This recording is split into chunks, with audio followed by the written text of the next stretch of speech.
Tonight on the wet stuff, we dive into the raw, unfiltered story of an artist staring down the edge of darkness, literally. Our friend and co-host Wandering is facing blindness, and yet his creativity burns brighter than ever. Stay with us.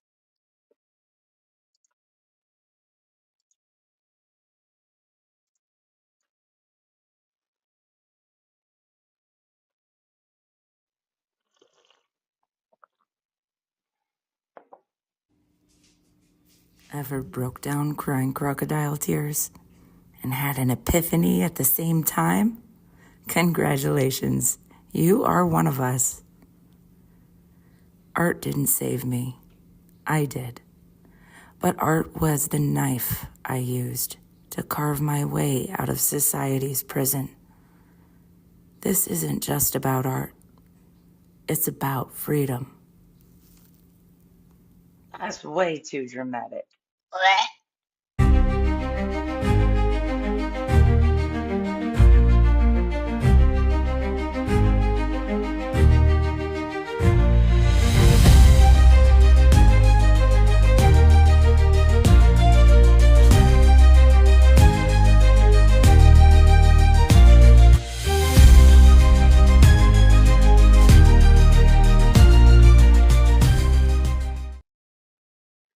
Welcome back to the extended relaunch of the Wet Stuff podcast. Today's focus is on the journey of Jesse Montero, known to many as Wandering Nevada Soul. Thank you for sticking with us, for sending love, and for reminding us why this podcast matters. Without further ado, I'm going to bring Jesse up. Here we go. Hey there, Jesse. I am. You can hear me and hopefully see me right. Yes, sir. You sound good. Well, how are you? Really happy to be here. Love your face. And yeah, not the way we thought we started or the topic, but such is life and the cards dealt. Yeah, man. Uh, have blown me away. I mean, this short experience I've had with you, just getting to know you, and then this happening to you, and just seeing how you've handled it, how you've demonstrated everything you've ever talked about. You know, you really are you really are the real deal. You're not just, I mean, you really are the Judas Priest. I don't know what to tell you. Thanks. Well, I mean it it's one thing to say you have balance, and it's another thing to say and display it. It's one thing to say you know how to do something, and it's another to show others how to do it. And that part for me has always been big in my life, was the proofs in the pudding. And I spent the last year of my life getting to know people like you and many other awesome artists, friends, and even re-meet some new people in this new path that this too will become good. So this podcast, this journey, the loss of one eye, but the sight I've gained through it, and the positivity. Many good souls like you while I'm vulnerable. So thank you. Yeah, man. So for those who don't know your story, can we just summarize what's happened to you here, and if that's Yeah. possible to summarize? Yeah, I used to use this phrase called don't know whether to shit or go blind. Don't use it. You won't shit. On the 13th of, well, backtrack. So the 12th of this month of April, or last month, I woke up with floaters in my eye, in my left eye. The next day, I woke up with like a thumb over my vision. And the next day, 60% of my vision was gone past center in my left eye. And by the end of Tuesday, the 14th, I had lost 95% of my vision. Went and was seen at Renown Hospital in Reno. We don't have medical insurance, so I'm not sure if they patient dropped me or not, but didn't get services I needed. Went to UC Davis to seek care there, figuring maybe they had better people, and that's in Sacramento, California.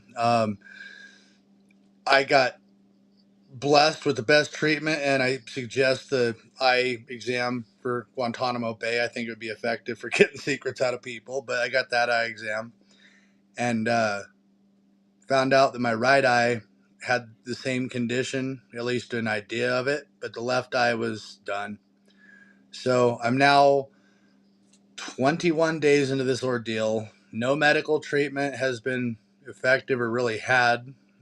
We're 12,000 medical bills on this so far. Can't get medical insurance, all this, at least ACA compliant, so it covers pre-existing conditions. So stuck in that loophole. The blessing of it, the Lions International is going to get me down to San Francisco, or they're figuring out an appointment there to hopefully get one or both eyes repaired. My left eye, it's not expected to ever have vision. My right eye, I had a laser treatment about a week ago just to kind of band-aid it back together. But and right now I'm using it very limited. So I can see out of my right eye. I'm just choosing not to as much as possible. Or when I do with my glasses, like even trying to get in here, I had to have help because I couldn't read the letters or the buttons and some of the stuff.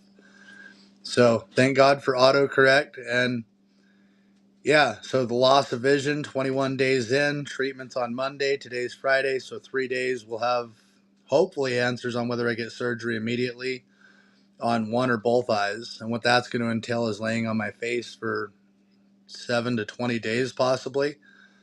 And they're going to have to do it twice. So they'll do one surgery to put a fluid in and another surgery later to remove the fluid and replace it. So not sure what all it's going to entail, but it was either blame God, blame people, and say fuck the world, or find the good in it. And I'm trying to find the silver lining every day in the loss of vision in one eye, the gratitude I have for the right eye. And yeah, and I ain't going to say it's easy, but I'm going to say it's possible, you know? So losing sight is also giving me vision, but we'll cover that here in a few. So that's kind of a synopsis of what I've been through. The left eye is gone, the right eye, going to use it for every bit of good I can in the time I have, because it's a good chance it'll be gone one day too. And, Oh, and what it's wow. called is a retinal detachment and lattice degeneration, extreme lattice degeneration. And it wasn't from anything crazy, no trauma. It was just simply a genetic. Some people get cancer at 40. I went blind. So you ever get floaters, go get your eyes checked. You know, really black, dark ones, or you start to see any loss of vision, don't wait that day, even if you don't have insurance. We got quite a few viewers and listeners here supporting you, man. And we'll shout out to Slim Actually, and Ground Score. and here's one of my supporters. We're live real quick, so if you want to sit right there, you can definitely listen. Love you. Sorry. That's So okay. Crown Score and who else? What up, peeps? How are you? Love your faces. Ground Thank you Score for and being Slim are in the audience. Slim. Love your And face. How are you? how has your experience been with your following in your community since this ordeal has gone on? Hard to keep up with. Like, the first week I had well over 1,300 messages just on TikTok. We got the Discord at least rolling the week before. Um, the following has been very supportive. I think we're close to 3,000 comments and different stuff over the last 21 days. And, you know, ground score, and I mean, so many awesome people that have been there either in chat or trying to keep up with, and Slim, like everybody. Like for me in this wounded place too, where I'm not as energetic and bouncing around. And you guys have really inspired me just through your positive words. So to the follower base and to thousands of people that have reached out, you guys have done more than my own blood family did. So to the followers, thanks for being that and being real. You know, it's, I really appreciate that, and the support, the positivity, the kindness, the well wishes, the prayers, the GoFundMe, the contributions, or just shares. So that whole works. People that are sticking around and going, he wasn't full of shit. You can get through most anything. Try not to make it noisy. Yeah, I so often hear about the negative side of social media, and I myself am hugely guilty of hating on social media for the negative impact it has on our lives. But this experience has really shown me how, it's like money. Social media is just like money. It's a tool. It's neither good nor evil. It's a tool, and it's all in how people utilize the tool, Yep, you know. big time. It and that's exactly it. You'll kind of see, like, I don't know. I've seen a lot of good come from social media and the mental health aspects and beyond. Like, it is what you use it for, just like a megaphone. You give somebody a megaphone, depends on the person, the message you're going to get. It's just a megaphone. What are they going to say is the option to the person. So that's what social media, and just blessed to have these connections and people, for them to take time out of their lives and support, and for me to get them, bless them with prayers, and know that I just went blind. I'm not dead. So I'll be making a comeback. And yeah, excited to see where the universe takes us all, because it was a lot of collaboration too with other artists, not just all about me. It was all about we. Yeah, I Oh, felt that too. And thanks for being here. I appreciate you. quick side note, okay? Chris and Kira Goodman's house burned down a while ago, right? Got him on TikTok, got him on the platform. I just got news last night that through our efforts as a community and influence in social media, and they are saying I had a lot to do with it, but there's a lot of us that did. They saved their house. They paid off what they needed to keep their house because of TikTok, because of social media, and because of the art community we've built. So that gave me the biggest goosebumps in the world, going, we're doing this right. Like, in this third week of bullshit, to get that news that it did work. And that the social media, yeah. So there's a lot of good that can be done, not just the bad. So blessings to that good news this week too. Like, the eyes come with some shit news. Yeah, it's a shit situation, but a lot of golden peanuts appearing, going, hey, yeah, that.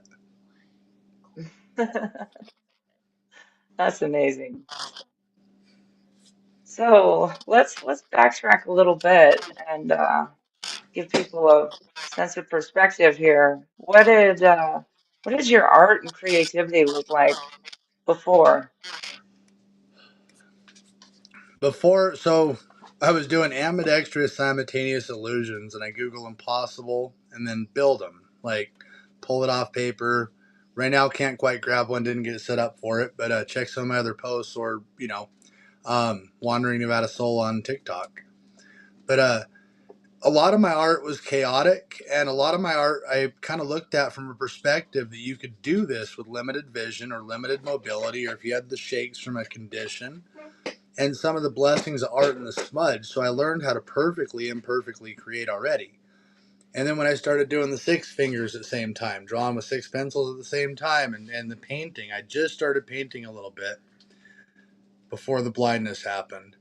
And I mean, my opinion, I probably wasn't the greatest artist if you wanted me to draw your grandma or other, but I was having fun doing what I was doing, and I was getting a great response from people going, it's awesome, I love your illusions. What it's going to become, that's one of my hardest things last couple of weeks, is I don't have the ability to create like I once did. When I do open my right eye, it's kind of with, like, I can open it and see the fuzziness of the screen, and but I'm not pushing it. I have to right now. Any movement in my eye could help the friggin' things detach. So I'm trying to hold my eyeball perfectly straight, which has made artistic expression with visual arts hard. What it's opened me up to, though, is a little bit more of the wordy and spoken word or poetry arts, the art of kindness and conversation, the art of positivity through a downtime, and the potential. So I don't play any musical instruments, but we have a cello, we have violins, we have a bass and a guitar, we have keyboards, a flute, a saxophone. So all depending on how the next 2 weeks to 3 months of my recovery go. With my eyes closed, I foresee music becoming one of the new paintbrushes of arts that I'm going to attempt to try. So it's what I did to create a lot of visual arts. What am I looking at creating now? A symphony of visual arts with others. So, and that's part you and Slim and many to blame was going, watch you guys make these awesome videos and these things, or the choreography, or back to the days of Beethoven and what's that guy, Cameron? James Um, Cameron. James Cameron, thank you. And just everything in between. Like, so how music's touched me over the years. If I'm going to go blind, fuck, Mozart did it, right? Wasn't he, or Beethoven? Which one was deaf? Right? But if they could do music without one sense, I'm pretty sure I can do it without an eye. So art's looking like music, art's looking like more than just visual lately. But even blind, I'll have one eye, but if I ever did go blind both eyes, I'm still going to find a way to do visual arts just to hear people's reaction. So other art's not just visual, coming soon. That's kind of the biggest upload download of. Hell yeah, man. I'm You're an excited to see inspiration, what you do. I'm looking forward to this. right? It's That's it. It's just another step in the journey. Now I got to be the one-eyed fucking impossible object builder, maybe the no-eyed impossible object builder. Won't that piss people off? He got no fucking eyes and he still built it.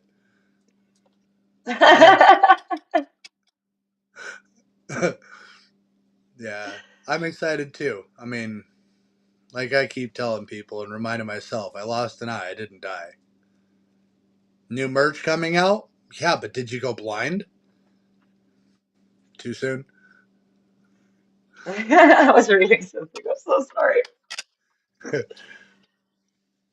Oh man, dude. I keep thinking about the day, morning. I heard from you and you told me what was going on. Hi. Nope, stay over there. So what for our listeners, what were the scariest or most surreal moments in this?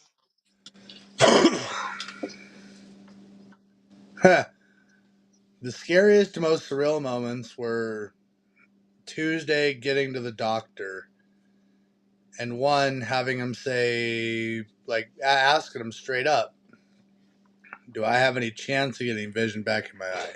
Even a little. And all the docs, that instant hesitation if they don't want to answer that question. You can see the look in their micro expressions and their whole face going, you don't ask me that. Um, And having to friggin' look at the doc and go, dude, please, like, just trim the fat. Don't come up with a yes or no. And about the third doctor that's like, yeah, no, the vision's gone. I'm sitting there going, and also the third doctor, it's been a lot of surreal moments. The third doctor that looked at my eye, Karma, please. And, or Allie, I'm pretty sure you're Karma. Okay. Um, when they were scraping around and then the doc says, yeah, you need urgent care on your right eye as well, and didn't tell me how urgent. And then the next surreal one was when the guy tells me I need a 2-minute surgery for my right eye to laser it back together a little bit for a band-aid in hopes to keep it from further detaching, we found out. Not preventative.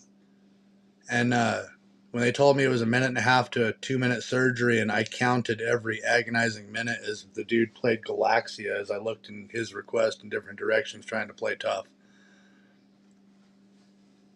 And in 7 minutes plus of that surgery that I was going, they told me this is a 2-minute procedure maximum. So some of those realizations, and then sitting alone in the dark, sitting alone with my eyes closed and pondering. And on a good note there, how much peace I actually have with what's between my two ears now. If this had happened to me 10 years ago, I'd be fucking 3 sheets to the wind, fucking not okay. But with this, I have major remorse and grief. I have regrets about the last few decades in some ways, but I also have a lot of no regrets.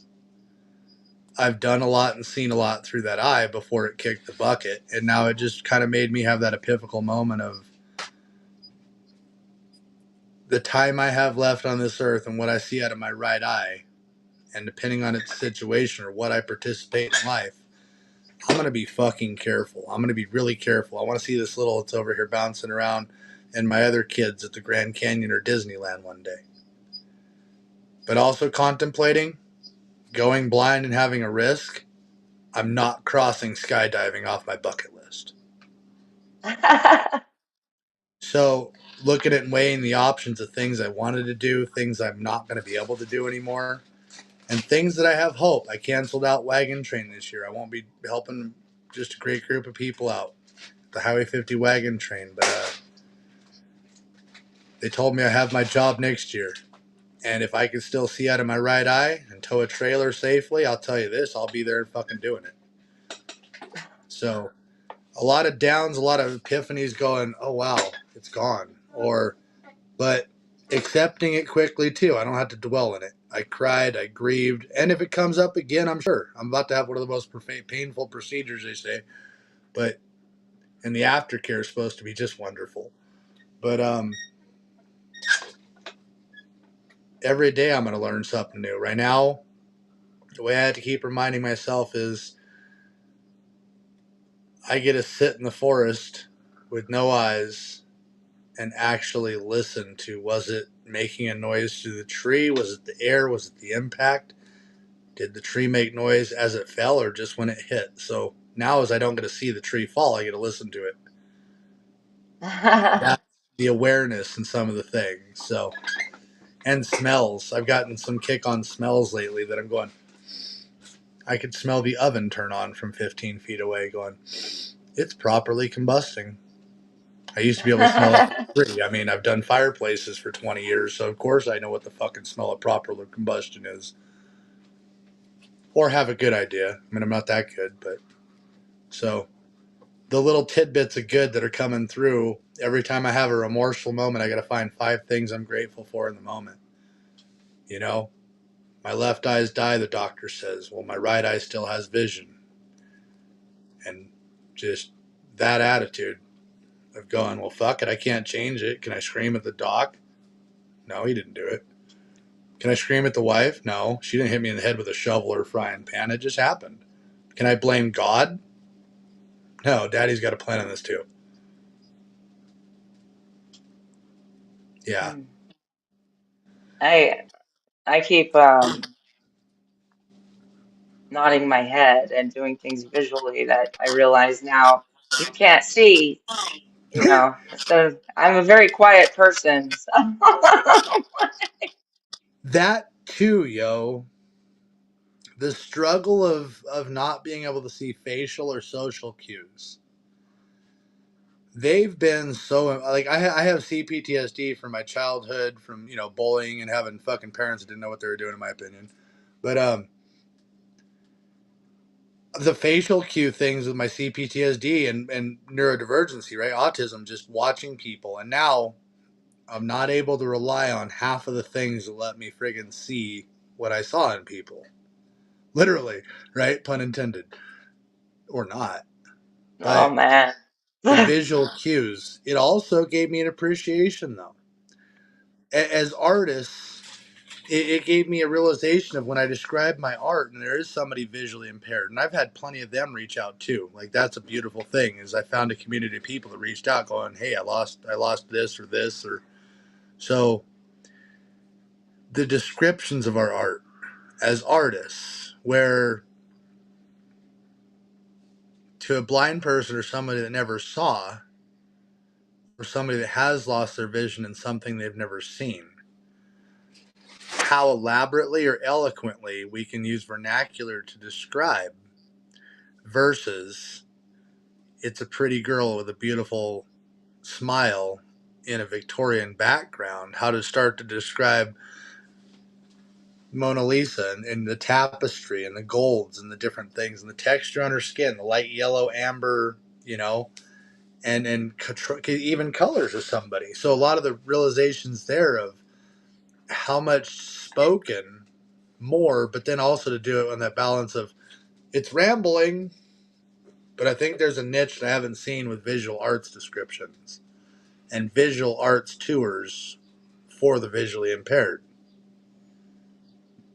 I Oh heard about no. a show somebody did once where they they designed it so that if you were blind, you would experience the art exhibition. And then if you weren't blind and you could see, you could try to experience the exhibition as though you were blind. You could even put on a blindfold. And what the exhibition was, all along the wall in both written and in text and in Braille, was a text description of what the artwork were to look like if it had been artwork. But the artwork really was the experience you had while reading whatever it was the person wrote.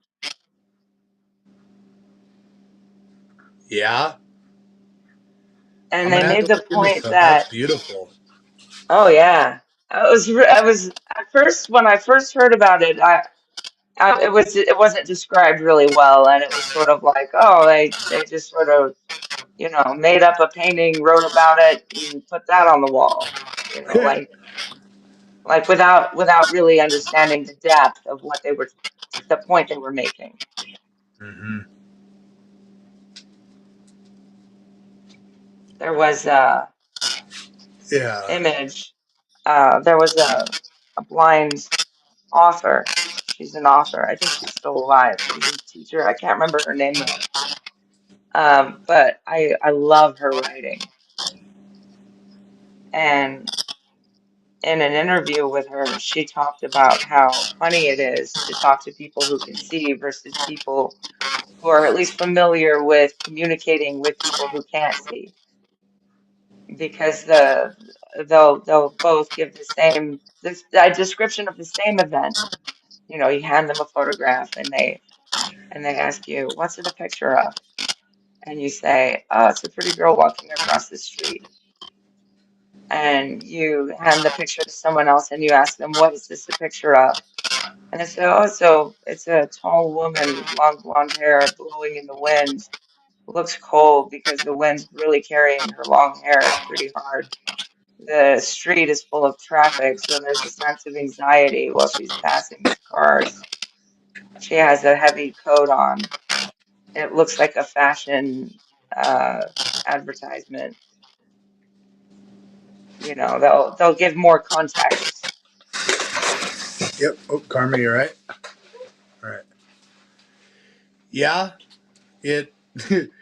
See, and it is just in my mental eye, and I can imagine how many people that listen to this paint that picture too, where it is. It's those subtle little details that we put into the art visually, but the auditory, and even my own family learning to adapt to those little things of like, what is it?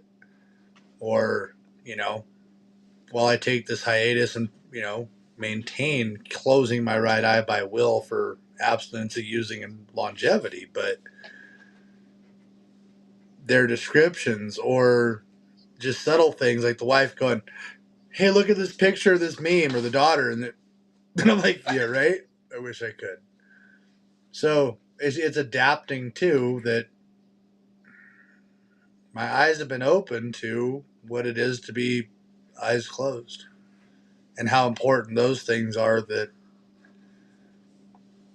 yeah, definitely going to change my perspective on how to take my art and visual and auditory, and maybe even get me a fourth grade English tutor to teach me what a noun and an adverb is.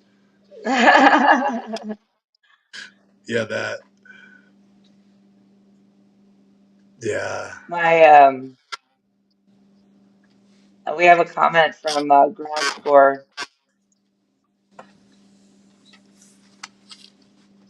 They said, I had a friend who was blind growing up, and he was seriously always the best at hide and seek. He always found us. Yeah, I believe that. Like I could see that happening. like somebody straight up having sonar, or just the ability to, or to hear it. That's what's up. What what advice do you have for artists facing physical or mental challenges?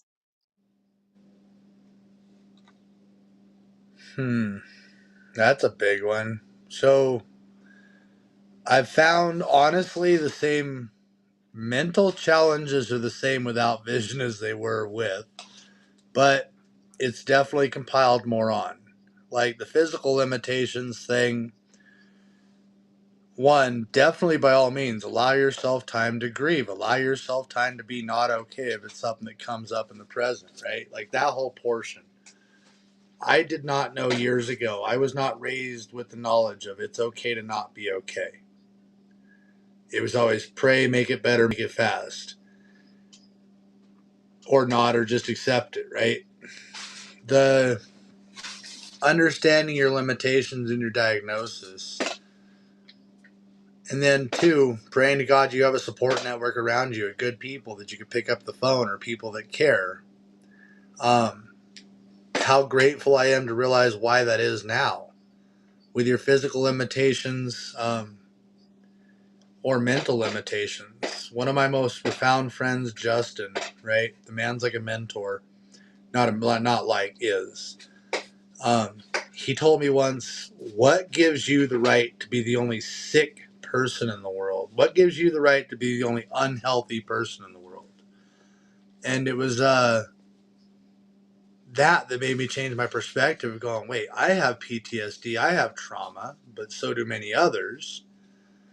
So then a situation like this of going, it's okay to grieve. It's okay to, I think I'd be fucking part sociopath if so I was just like, praise God, I lost my eye. No, I just can't blame him either. It happened. So accepting what it is and not trying to change it, not mentally masturbating over the past, the future. Not like for me, I have some future anxiety over how I'm going to handle this, but I have to fucking stop that in the moment. I had to take control of my own mental process for the mental thing. Yeah, it fucking sucks. Yeah, I cried my fucking ass off a couple of times, or happy or sad. But, and probably will still. Don't get that wrong. Fuck, I'm going to have moments. Guarantee I will cry more over a loss of my eye at some point. Whether it be not being able to see something I want to see or whatever else, but I'll take that when it comes. So, learning how to embrace that nirvana moment of acceptance and saying, it is what it is. I can't change it. I can't stop it. I'm going to do everything I can to prevent it. But just simple acceptance, whether it's mental, physical, whether it's the loss of a relationship, fuck, they all apply. It's what I've preached for the last fucking 10 years. That just simple acceptance would be the biggest thing that helps the balance. But then acceptance also. So here's my struggle. Accepting I have to be vulnerable now. Accepting my whole life I could fucking do anything alone that I put my mind to or find a way to. And now I'm going at a turtle's pace. So then taking that into account too, and then trying to give grace to the people that are helping me with day-to-day tasks. I mean, you know how much I don't want to say the fucking first day and a half having to fucking have the wife come in just to, like, bathroom tasks became like, fucking we're getting closer. Oh, I can still wipe my own, but Jesus Christ, you try to do a fucking double check with no fucking eyeballs. Without using half a roll to make sure I could. I don't know, not 40 life. I'll shut up. um, the biggest struggles, though, is keeping that balance, but also reaching out to people or setting healthy boundaries, too. Having to go, I can't do this every day, or, you know, second is not taking it out or when I do or have on somebody, if I've done, because I have in the past, not over this situation that I'm aware of. But if I do come across and be all blah and get somebody in that moment and express or take my anger or frustration out on them, I learned this one in the past. So advice to others that I've learned and that I'm trying to not do through this one is that placing the blame on something that isn't meant to be placed on the blame. That just going with it. I know people that have embraced MS, Parkinson's, mast cell, PTSD from a war, not having fucking, not being the world's worst marriage counselor at 5, 6 years old. Um, just looking at it from stepping back and going, okay, it is what it is. I can't change it. I just have to accept it. And then hopefully having a higher power that I can look at and go, all right, fucker, we're here. I still got friggin' paddles for the boat. I just can't see where the fuck we're going. So a little more faith. You're going to put the right people in my life. And then being that right kind of person too. The only reason I believe I have so many people like you and so many others in my life right now is I've been that person for years. So it's also that balance too of what can you do? Make sure right now if you aren't, but watch the laws of karma because they do come into effect when you do go into a vulnerable position or be the kind of people you're going to want to be there for you there too if you do become impacted with a physical limitation or mental health. So Yeah.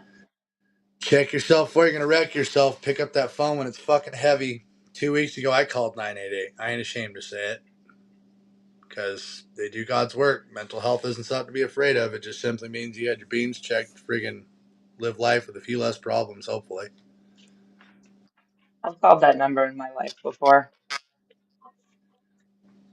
It's Well, blessed, right? yeah. I have a creature attacking me at this moment. Um, I just want to wrap things up before we sign off, and then we'll we'll Look, see where things go, man. that's it. Well, this whole deal, this too will be made good, right? If family wanted to reach out and gave a shit, they would have. The family that did is y'all.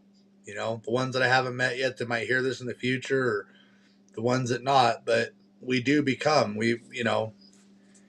to be the kindness in the world that I didn't see, and now that I can't see, to see the kindness that I was, and to have that, and to know so many real people. One other is consider how you live in life and your friends. If you went blind, could you trust the people you hang out with to walk you down a dark alley and not walk you into something goofy? Mm. That. So, Katie, thank you for being one of those people. I would take your fucking hand and run from zombies with you leading me blind. Straight up. Like that. When you watch your friends, you're like, I would. But also be a motherfucker that's not like the backup bait going, all I gotta do is let go of your hand and I survive. Because I don't have to outrun the zombies. I just have to outrun you. Not be one of them kind of people either. You might trick the zombies, the way you'd be walking, trying to feel your way around. I mean, you might look like one of them. Yeah, right? Well, I've been accused before of being as dumb as I look, so maybe they're right. If that was the case, the zombies would tell.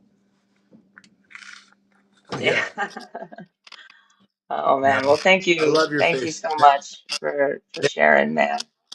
Thank you for getting me on for 3 days ago. And when are we going to do this? And I'm looking forward to the next one. So, for a good starting teaser and a good shout out too at the wrap up, y'all. If you don't know Katie Neeley over here, just blessed friends, somebody that has one of the biggest souls and shines and sparks, and has many, many, many, many stories that have helped me over the years. Beautiful art and her inspiration. But when she talked to me about this Wet Stuff podcast and about the Human Autonomy Project, and it aligned with so many of the goals I have in life, and then the more I've gotten to know you over the last year, I'm absolutely endeared, for one, for you to ask me to help do something like this, but two, to co-sign it with my full name and blessing that I believe you're doing God's work. And as we both watch each other grow through the phases of life, like, thank you for being you, fucker. I mean that. And everybody out there, thank you for listening. Don't forget to hit friggin' like and share and comment if you haven't. Throw this out there. The Eclectic Art Hub on Facebook. Wandering Nevada Soul on pretty much every app there is that you can find. Or Jesse Montero on Facebook is where you can find me out of Yerington, Nevada. And yeah, I appreciate the blessings, the people on the GoFundMe, the Lions Club International, Sierra Sage friggin' and Rite of Passage facilities, and quite a few others, independent donors that have helped me get through this. Like, thank you and blessings to come. Coloring books, who knows, but thank you for being you, Katie, and getting my ass out of that little funk, and the wife for coming out and hitting that button when I couldn't see and getting me on. Thank you for being here for me and being you to be there. Like, I so will co-sign your bullshit. Absolutely. Because it ain't bullshit. It's true. It's heart. It's feelings. Oh man, well, thank you for your vulnerability. Love your face. Like, Love your face too, man. told people I wasn't going to come sell him a bag of bullshit. And how does life tell the naysayers he's full of shit, he can't handle anything? Fuck, let a motherfucker go blind, stay sober, and still maintain a positive attitude.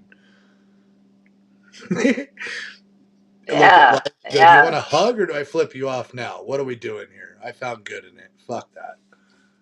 All right, everybody. Thanks for watching. Remember to like and subscribe. Stay weird, stay wild, stay wonderful. See you next And time on the wet stuff. hell yeah. Adios. Love you fuckers.